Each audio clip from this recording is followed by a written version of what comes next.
अरे तुम उसकी पूरन लाल से गुफ्तगू सुन चुके हो, वो किसी सत प्रकाश से प्रेम करती है। ओह, तब क्या फ़र्क पड़ता है, हम उसे सत प्रकाश दिला देंगे। मगर यार ये राजा गोविंदास कपूर तो ऐसा लगता है जैसे सिर्फ एक नाम हो। उससे कब मुलाकात करोगे? तुम यहाँ के हंगामे निपटा लो तो फिर देखेंगे। तो आओ आज तुम्हारी देववती से मिल लें। अभी नहीं तालूत, मेरी राय है पहले तिलका का किस्सा निपटा दो। तालूत ने होंठ भींच कर मेरी तरफ देखा। बिल्कुल, आओ उस्ताद उस बूढ़े से भी निमट लें, तालूत ने गर्दन हिलाते हुए कहा। और ना जाने क्यों मेरा दिल भड़क उठा, लेकिन अब किसी खौफ का इजहार तालूत के गुस्से को दावत देना था। और ये इंतहा पसंद शख्स तफरीहन भी अपनी किसी बात को अमली जामा पहना सकता था। हम दोनों उस कमरे से निकल आए जहाँ खाने पीने की चीज़ें मौजूद थीं। पंडे अब भी हैरान परेशान टोलियों में बटे खड़े थे। वो पूरन लाल और घंटे बंद हो जाने वाले वाक़यात पर चह में गोइयाँ कर रहे थे।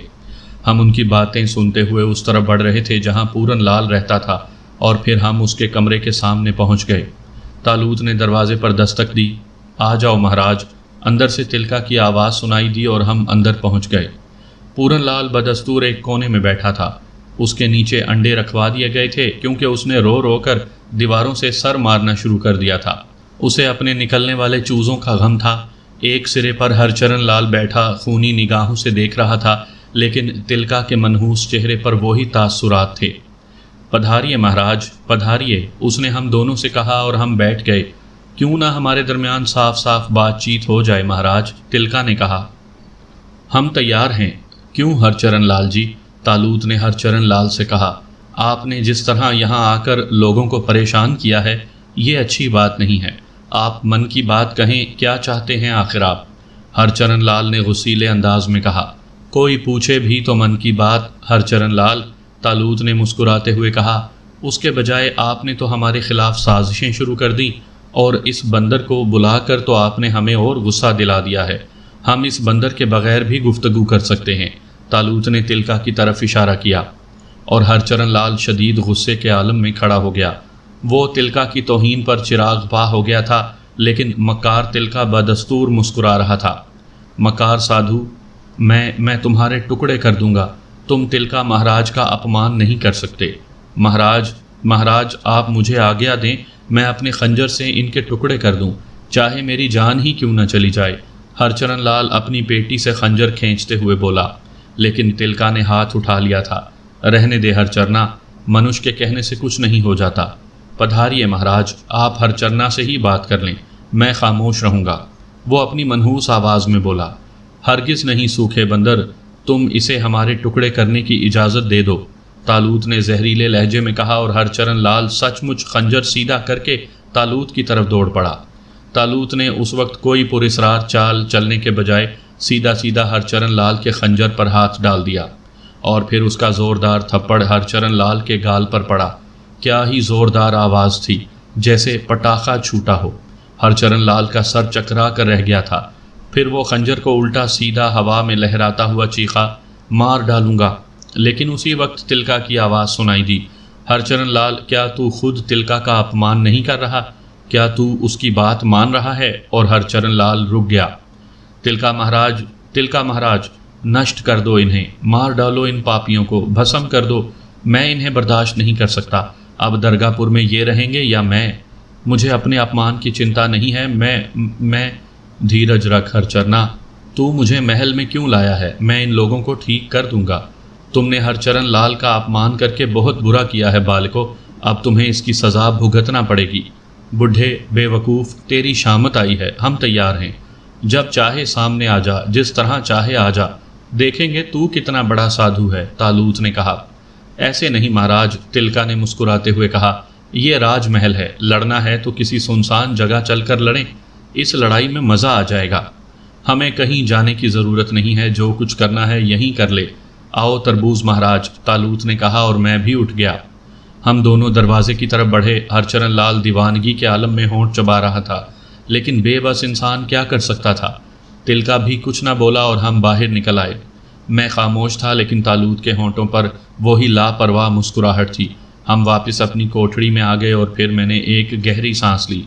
जी खरबूज महाराज, मैंने उसे देखा। क्यों? तालूत ने मेरी तरफ देखकर मुस्कुराया। अब क्या ख्याल है? कुछ नहीं, ऐश करो, कोई तफरीही प्रोग्राम बनाओ। तिलका के बारे में कुछ नहीं सोचोगे? मेरी समझ में नहीं आता आरिफ, तिलका तुम्हारे जहन पर इस कदर क्यों सवार है? तालूत ने झुंझुलाए हुए अंदाज में कहा। क्या तुम्हारे ख्याल में अब इसकी कोई गुंजाइश रह गई है कि वो हमारे साथ रियायत करे? और हमें रियायत की ज़रूरत है? क्यों? मेरा ख्याल है हमारा खाना भी बंद कर दिया जाएगा और हम भूखे मर जाएंगे। ओफो भाई, तुम गलत क्यों सोच रहे हो? मेरा ये मतलब नहीं है। अच्छा, ये मतलब नहीं है? मैं वाकई गलत सोच रहा था। तालूत दांत निकाल कर बोला और मैं हंस पड़ा। आरिफ, मैं चाहूँ तो अभी तिलका को नाच नचा सकता हूँ, लेकिन तुमने देखा पहला वार पूरन ने किया और अब वो अंडे सी रहा है। मैं चाहता हूँ तिलका भी कोशिश करे। जैसे तुम्हारी मर्जी यार, मैंने बेजारी से कहा। आओ हंगामा करें, तालूत ने कहा। क्या मतलब? मैं उछल पड़ा। हंगामा, सिर्फ हंगामा, तालूत ने मुस्कुराते हुए कहा। क्या मतलब? हंगामा, तालूत हंस पड़ा और मैं अहमकों की तरह उसे घूरता रह गया। तालूत ने मेरा हाथ पकड़ा और बाहर निकल आया, लेकिन तिलका हमसे पहले ही हंगामा शुरू कर चुका था। बेशुमार पंडे हमारे कमरे के सामने जमा हो गए थे। उनके चेहरों पर खतरनाक तासुरात थे। मैं उन्हें देख कर ठिठक गया और तालूत ने होंठ भींच लिए। तब दो कवि हैकल पंडे आगे बढ़ाए। क्या तुम मलीच हो? उनमें से एक ने पूछा। क्या बात है महाराज, तालूत ने नरम लहजे में कहा। तिलका महाराज कहते हैं तुम मलीच हो और चालाकी से यहाँ घुस आए हो। क्या हम सूरत से तुम्हें मलीच नजर आते हैं? तालूत ने पूछा। मुसलमान बड़े चालाक होते हैं, वो हर तरह की सूरतें बना लेते हैं और सूरतें बिगाड़ भी देते हैं महाराज, तालूत ने कहा। तुम्हें बताना पड़ेगा, पंडा बोला। ना बताएं महाराज तो? तालूत मुस्कुराते हुए बोला। हम ज़बरदस्ती तुम्हारे कपड़े उतार लेंगे, एक शर्त पर महाराज, तालूत मुस्कुराते हुए बोला। क्या शर्त है? पंडा बोला। तुम जानते हो पंडित जी कि तिलका महाराज गंदे इल्म का माहिर है। महाराज का अपमान मत करो वरना हम तुम्हारी ज़बान खींच लेंगे। मैं तुम्हें बताता हूँ पंडित जी महाराज कि खुद तिलका रंगा सियार है। असल में वो मलीच है। अपनी जान बचाने के लिए उसने ये इल्ज़ाम लगाया है। वो तुम्हारी तवज्जो हमारी तरफ मबजूल करके खुद छुपना चाहता है। तुम झूठ बोल रहे हो, पंडा चीखा। तो इसमें परेशानी की क्या बात है बालिको? जाओ पहले तिलका को देखाओ, उसके बाद हमारे पास आ जाना, तालूत ने कहा। और इतनी देर में तुम भाग गए महाराज तो आधे आदमी हमारे पास छोड़ जाओ। अरे इनकी बातों में मत आना, तिलका महाराज जैसे महान पुरुष कहीं मलीच हो सकते हैं? किसी ने कहा। जो मैं कह रहा हूँ करो, मैं इसके बाद बात करूँगा और अगर उसके खिलाफ किसी ने कुछ किया तो उसका बहुत बुरा हशर करूँगा, तालूत ने कहा। और मैं उसके लहजे को अच्छी तरह समझता था। चलो दरसदियो महाराज से बात करें, एक पिंडे ने कहा। आओ, और 10-12 पंडे चल पड़े। बाकी लोग हमारे सामने ही खड़े रहे थे। वो कीना तोज निगाहों से हमें देख रहे थे। शायद तिलका ने उन्हें खूब भरा था। महाराज खरबूज जी, मैंने सरगोशी की। सब ठीक है यार, तफरीह शुरू हो चुकी है। तालूत ने भी उसी सरगोशी के अंदाज में जवाब दिया और मैंने एक गहरी सांस ली। तकरीबन 15 मिनट गुजर गए, फिर दूसरी तरफ से शोर की आवाज़ें उभरीं और सब चौंक पड़े। 4-5 पंडे तिलका को उठाए हुए आ रहे थे। हमारे नज़दीक खड़े हुए पंडों ने उसे देखा और सब गुंग होकर रह गए थे। अब किसी को कुछ कहने सुनने की गुंजाइश ही नहीं रह गई थी। तो ये बदमाश मुसलमान आज तक हमें तिलका पंडित बनकर धोखा देता रहा है। ये हमारा धर्म नष्ट करता रहा है। ये हम सबको बेवकूफ़ बनाता रहा है। मारो मारो इसे, मारो। और पंडों ने तिलका पर यलगार कर दी। मारा गया गरीब, मैंने सोचा। उसकी सूखी हड्डियों में जान ही कितनी थी। कवि हैकल पंडे एक एक हाथ भी मारते तो वो तो गया था। पंडों ने अपनी दानिश में तिलका को अधमुआ कर ही दिया था और तिलका इस तरह पड़ा था जैसे मर गया हो। जाओ महाराज हरचरण लाल को खबर दो, तिलका मलीच है, किसी पंडे ने कहा और फिर सारे पंडे उसे छोड़कर हट गए। मरवा दिया ना, मैंने तालूत से कहा, लेकिन तालूत गौर से तिलका को देख रहा था। पंडों ने उसे इतना मारा था लेकिन तिलका के बदन के किसी हिस्से से खून नहीं निकला था। पंडे अब थोड़े थोड़े फासले पर टोलियां बनाए खड़े थे। तिलका के मुसलमान साबित हो जाने पर वो सख्त हैरान थे और उसके बाद शायद उनकी हिम्मत भी नहीं हुई थी कि हमसे अपना मुतालबा दोहराते। दफतन तिलका ने एक आंख खोल कर देखा, फिर दूसरी आंख खोली और उसके होंठों पर वही शैतानी मुस्कुराहट फैल गई। उसके किसी अंदाज से तकलीफ का इजहार नहीं होता था। तब वो उठकर अपनी जगह बैठ गया। अरे तालूत, मैं हैरत से बोला। तालूत भी तिलका की जानिब देख रहा था। तिलका ने हमारी तरफ देखकर आंख मारी। वार कर गए महाराज, मगर अब होशियार रहें, अगला वार तिलका का होगा। वो मुस्कुराते हुए बोला, चिंता मत करें महाराज, सारे वार आप पर उलटते रहेंगे। तालूत ने भी मुस्कुराते हुए कहा, देखेंगे देखेंगे। तिलका खड़ा हो गया और फिर वो एक तरफ बढ़ा तो पंडे उसकी तरफ दौड़ पड़े।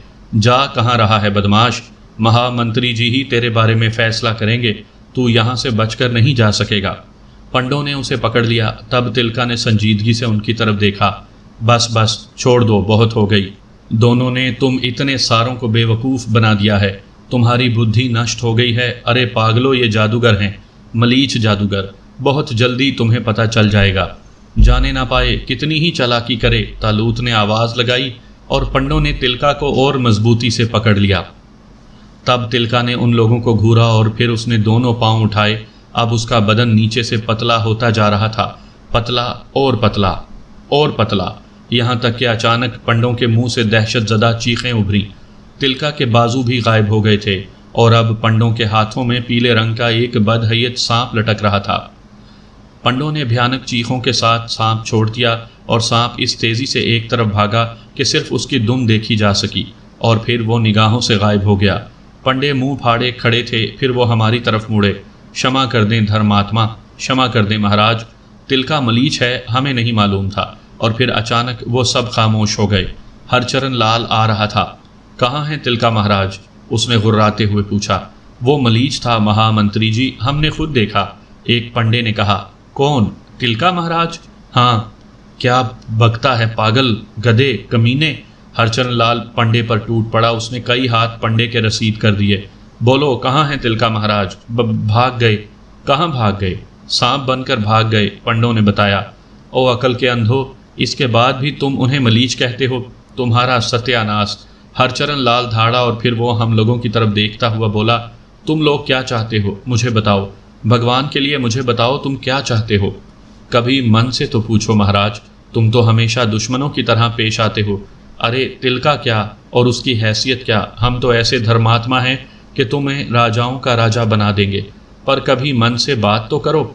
हरचरण, तालूत ने मोहब्बत आमेज़ अंदाज में कहा और हरचरण चौंक कर उसे देखने लगा। ऐसा लगता था जैसे उसके जहन पर तालूत की बात ने असर किया हो और अब वो नए अंदाज में सोच रहा हो। फिर उसके चेहरे पर नरमी फैल गई। तो तिलका महाराज चले गए? ना जाते तो अपनी चटनी बनवा लेते। मेरे साथ आइए महाराज, हरचरण लाल ने नरम लहजे में कहा और तालूत मेरा बाजू पकड़कर आगे बढ़ गया। हरचरण लाल हमारे साथ आ रहा था और फिर वो हमारी कोठरी में दाखिल हो गया। हम लोग उसकी तरफ से लापरवाह हो गए थे। आपने एक अनोखी बात कही है महाराज, मैं उसके बारे में सोचने लगा हूँ। आराम से जाकर सोचो हरचरण, इस तरह ना सोचना जिस तरह पूरन लाल ने सोचा था और जिसके नतीजे में वो अंडे सी रहा है। हरचरण बुरी तरह चौंक पड़ा। तो महाराज पूरन लाल, हम जैसे महान साधुओं का अपमान करोगे तो मुर्गी क्या कुतिया भी बन सकते हो। अब तो सोचना पड़ेगा महाराज। यूं समझ लो, इस वक्त से हमारी आपकी लड़ाई ख़त्म हो गई है। अब हम एक दूसरे का मान करेंगे। फलो फूलोगे बच्चा, तालूत हाथ उठाकर बोला। मेरे लिए कोई सेवा हो तो बताइए, हरचरण लाल ने कहा। बताएंगे बताएंगे, पर उस वक्त जब तुम अपने मन में फैसला कर लोगे कि जो कुछ कर रहे हो वही करोगे या कुछ और। मैं फैसला कर चुका हूँ महाराज, हरचरण मुस्कुराता हुआ बोला। झूठ मत बोलो, तुम्हारे मुख से करूद टपक रहा है। नहीं महाराज, भगवान की सौगंध, अब मैं आपका दास हूँ। और तिलका महाराज के बारे में कुछ नहीं कह सकता, मगर वो गए कहाँ? जान बचाकर भाग गए, तालूत मुस्कुरा कर बोला। हरचरण लाल सोच में डूब गया था। फिर वो गर्दन हिलाता हुआ बोला, बड़ी अजीब बात है, भगवान ही बेहतर जाने। हाँ, भगवान ही बेहतर जाने, तालूत ने जवाब दिया। रात को मैं आपसे कुछ ज़रूरी बातें करूँगा महाराज, हरचरण लाल वापस मुड़ता हुआ बोला। ज़रूर ज़रूर, तालूत ने बड़े खलूस से गर्दन हिलाई थी। हरचरण लाल बाहर निकल गया और तालूत मेरी तरफ देखने लगा।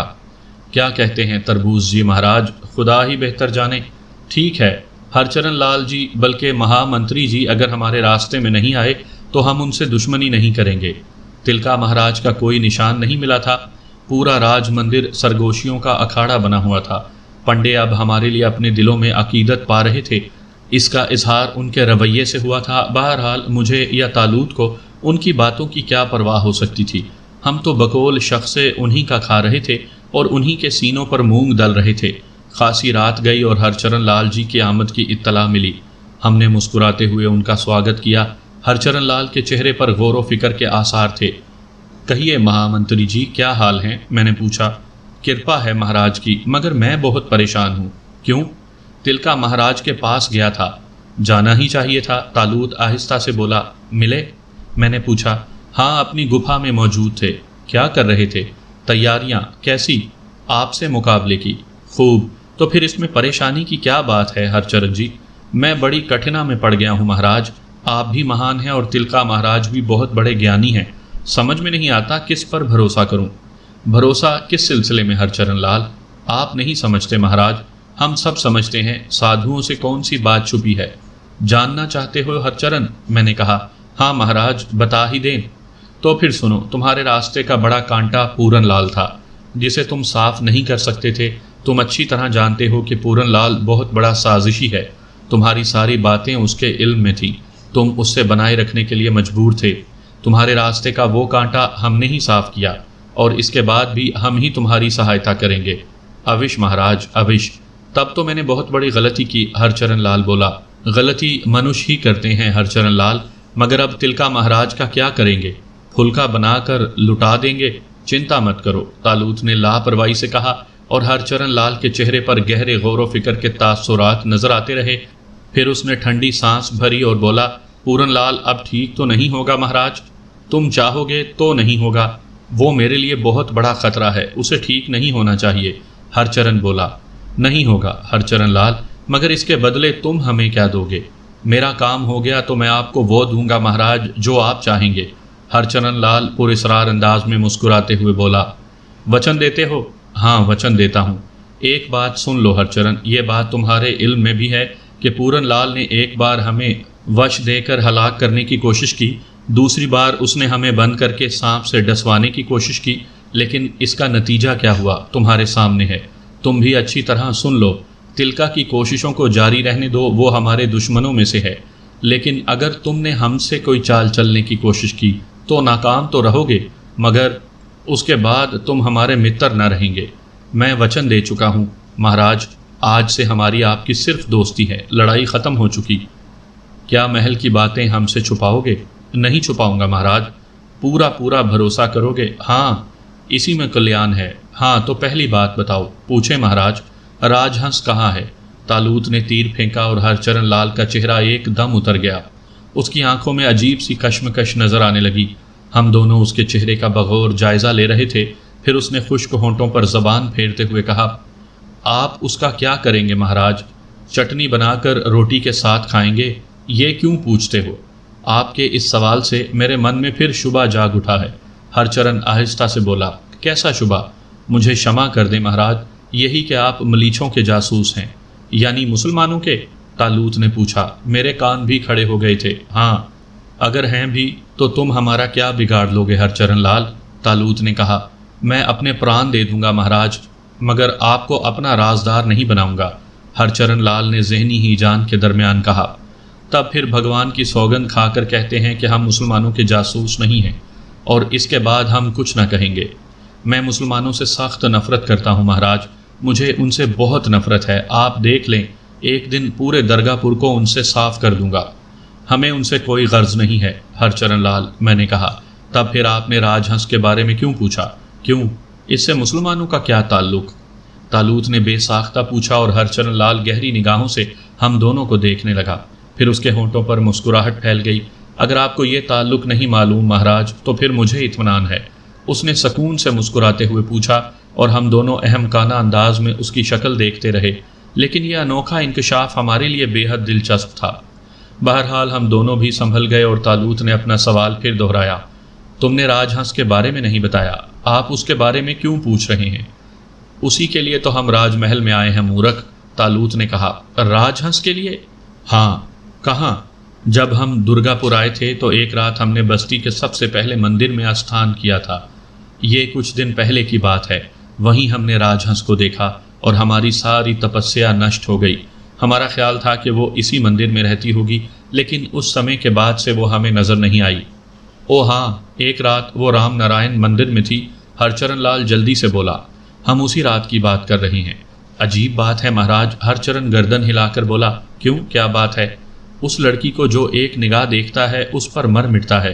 क्या रशी, क्या मनी, हम अपने अलावा उसके एक भी आशिक को जिंदा न रहने देंगे। तालूत जल्दी से बोला। हाँ महाराज, ताकतवर की लाठी सबसे बड़ी।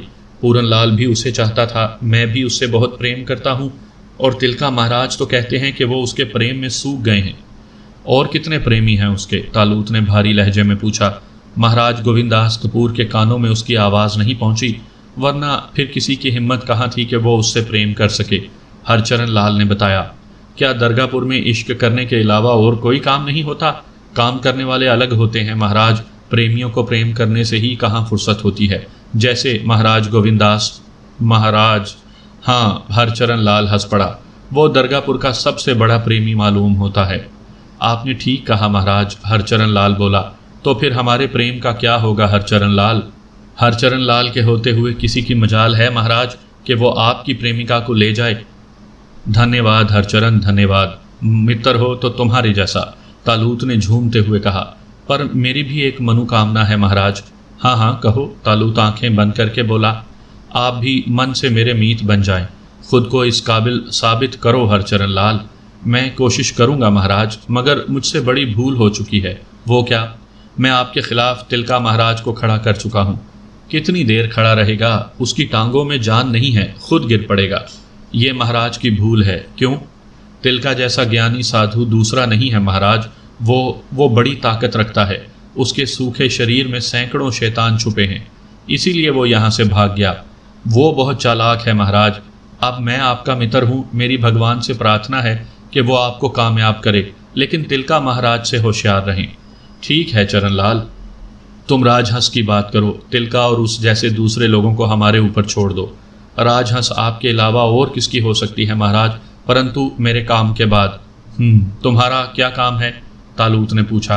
कुछ बातें मेरे लिए भी रहने दें महाराज, आप पहले तिलका महाराज से निमट लें, उसके बाद मैं अपना काम बताऊंगा।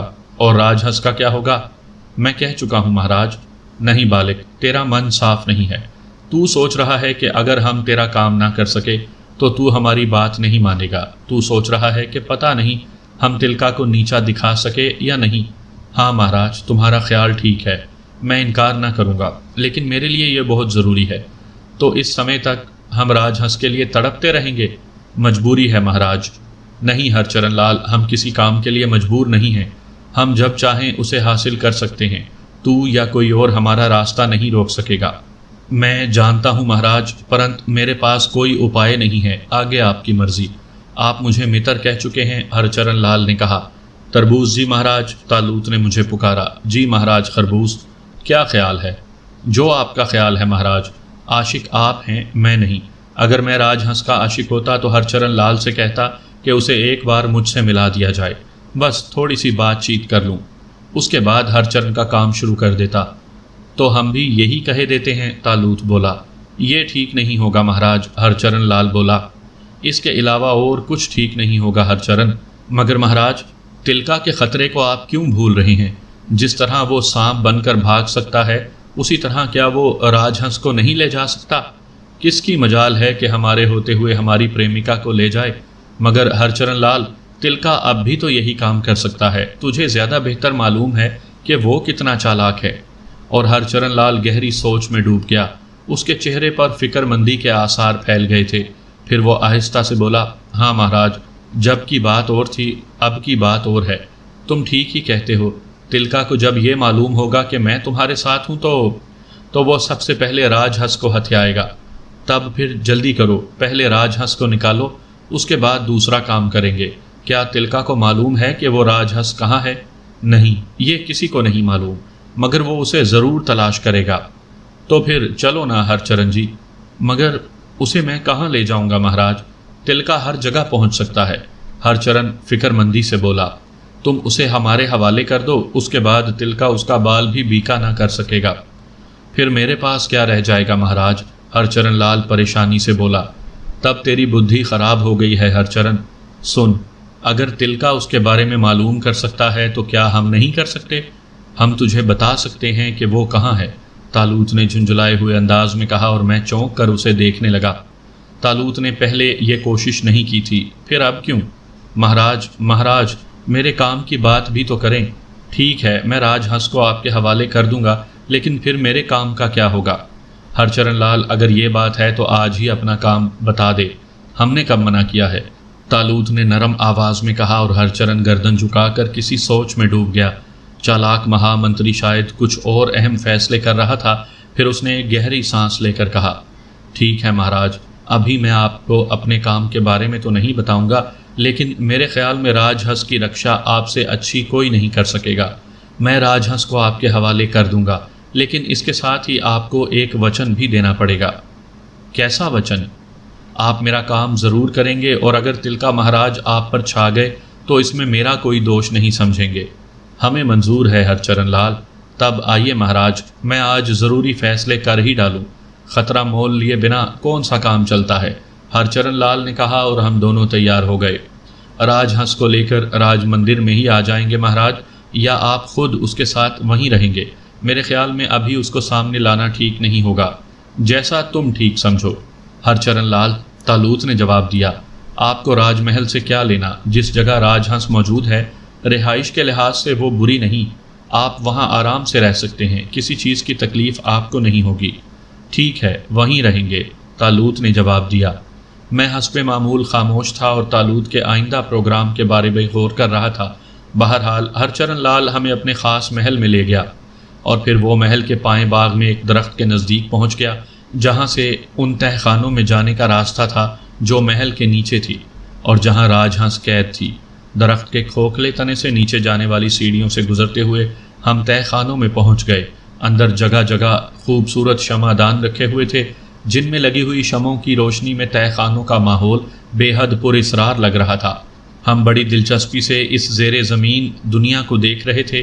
कई कमरों से गुजरकर हरचरण लाल एक दरवाजे पर पहुंच गया और फिर उसने आहिस्ता से दरवाजे पर दस्तक दी। राजहंस, दरवाज़ा खोलो। लेकिन अंदर से कोई आहट नहीं सुनाई दी। चंद साथ इंतज़ार के बाद हरचरण लाल ने दोबारा पुकारा, राजहंस, दरवाज़ा खोलो। उसके साथ ही उसने दरवाजे पर दबाव भी डाला था और ज़रा से दबाव पर दरवाज़ा खुल गया। अरे! हरचरण लाल के मुंह से हैरत भरी आवाज़ निकली और वो जल्दी से अंदर दाखिल हो गया। हम भी उसके पीछे ही अंदर घुस गए। आला दर्जे की एक रिहाइशगाह थी, लेकिन कीमती सामाने आराइश से आरास्ता बड़ा कमरा बिल्कुल खाली था। अलबत्ता एक कारंस पर शमादान के नज़दीक एक भयानक चीज़ नज़र आ रही थी।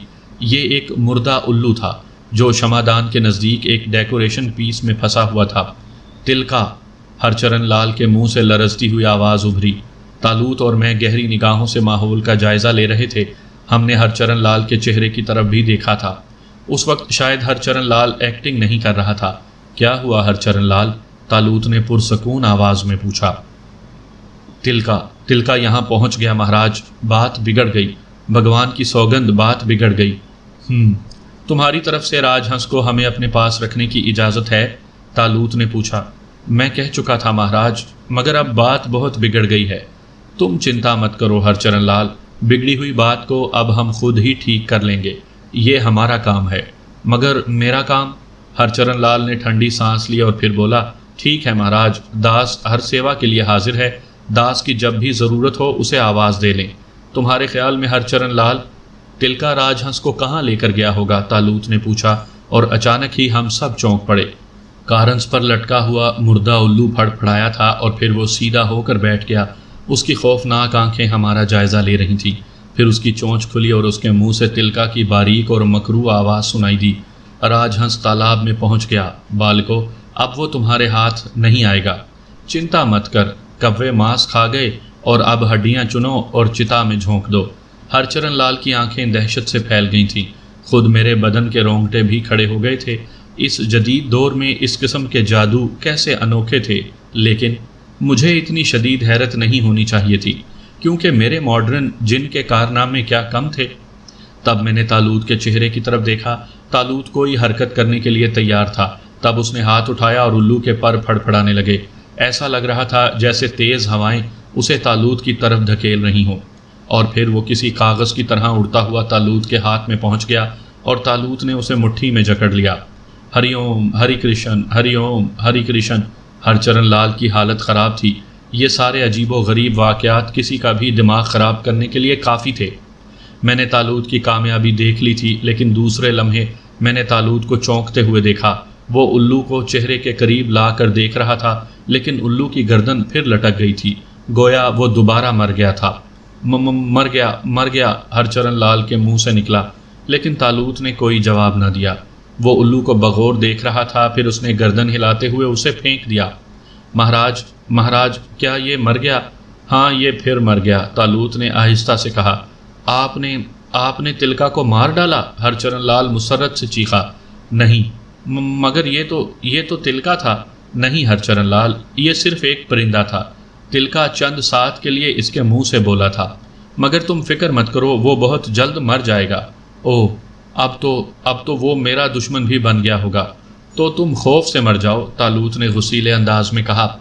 नहीं महाराज, नहीं, आप शक्तिमान हैं, आप उससे नहीं डर सकते, मगर मैं तिलका की खौफनाक शक्ति का क्या बिगाड़ सकता हूँ?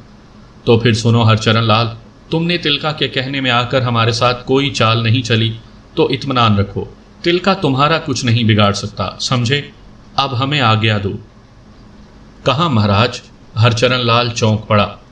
अब पहले तिलका से ही दो दो हाथ हो जाएं, उसके बाद तुमसे मुलाकात होगी हरचरण लाल। मैं अकेला रह जाऊंगा महाराज, मैं मुसीबत में फंस जाऊंगा, हरचरण रो देने वाले अंदाज में बोला। अपनी रक्षा खुद करो हरचरण लाल।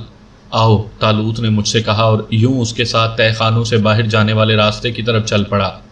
महाराज, महाराज, हरचरण हमारी तरफ दौड़ा, लेकिन तालूत ने अचानक मुझे एक तरफ धकेल दिया, और उसकी इस हरकत का मतलब इसके अलावा और क्या हो सकता था कि माहौल एकदम बदल जाए और हरचरण से जान छूट जाए। लेकिन जिस अजनबी जगह हम पहुंचे थे वो भी कोई मंदिर ही था। मैं गौर से चारों तरफ का जायज़ा लेने लगा, और फिर मुझे ये अंदाज़ा लगाने में कोई दिक्कत नहीं हुई कि ये वही मंदिर है जहां हमने दरगाहपुर में दाखिल होने के बाद पहला क़याम किया था। हम उसी छत पर थे जहां से दरिया का पाट नज़र आता था। मैंने एक गहरी सांस लेकर तालूत की तरफ देखा। तालूत के चेहरे पर बेपनाह संजीदगी थी और वो कुछ सोच रहा था। हेलो, मैंने तालूत को मुखातिब किया, और वो चौंक कर मेरी तरफ देखने लगा। फिर उसने एक तवील सांस ली और बोला, फरमाइए, आप ही फरमा दें तो मुनासिब है। क्या बात है? यहाँ तशरीफ़ लाने की वजह जहाँ पना महल छोड़ना था, और यही जगह इल्म में थी। महल छोड़ने की वजह सरकार आली, तिलका से बाकायदा मुकाबला। खूब, लेकिन मकसद? राजहंस का हसूल। क्या ये एतराफ़ मोहब्बत है? तुम्हारे दिमाग में ख़राबी है, तालूत मुंह बनाकर बोला। फिर इस कदर शिद्दत? अरे, उस सूखे के मरीज़ की ये मजाल कि हमारे साथ चालें चले, तालूत चहक कर बोला। गोया ये सिर्फ अना की बात है। अना की बात आ जाए तो सिर्फ क्या मायने रखती है? तालूत मुझे घूरते हुए बोला।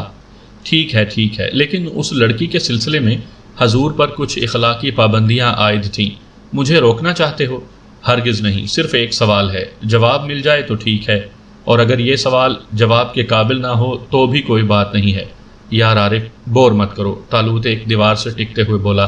बेहतर है तामील इरशाद, मैं खामोश हो जाता हूँ। बाज नहीं आओगे तुम? मैं क्या और मेरी बसात क्या? फजूल आदमी, मामला अब मेरा नहीं रहा।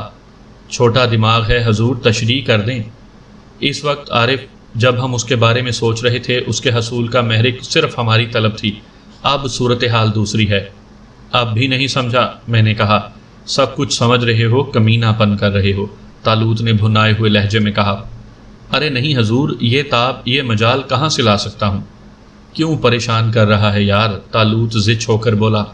बस तशरीह कर दें, और कुछ नहीं चाहता। आरिफ, अब सूरत हाल दूसरी है, मुमकिन है उसे हमारी मदद की ज़रूरत हो। मैं पहले भी कह चुका हूँ कि इंसानी रिश्ते एक अलग हैसियत रखते हैं। हम ये बात नज़रअंदाज कर सकते हैं कि उसका ताल्लुक़ हमारे मज़हब से नहीं है,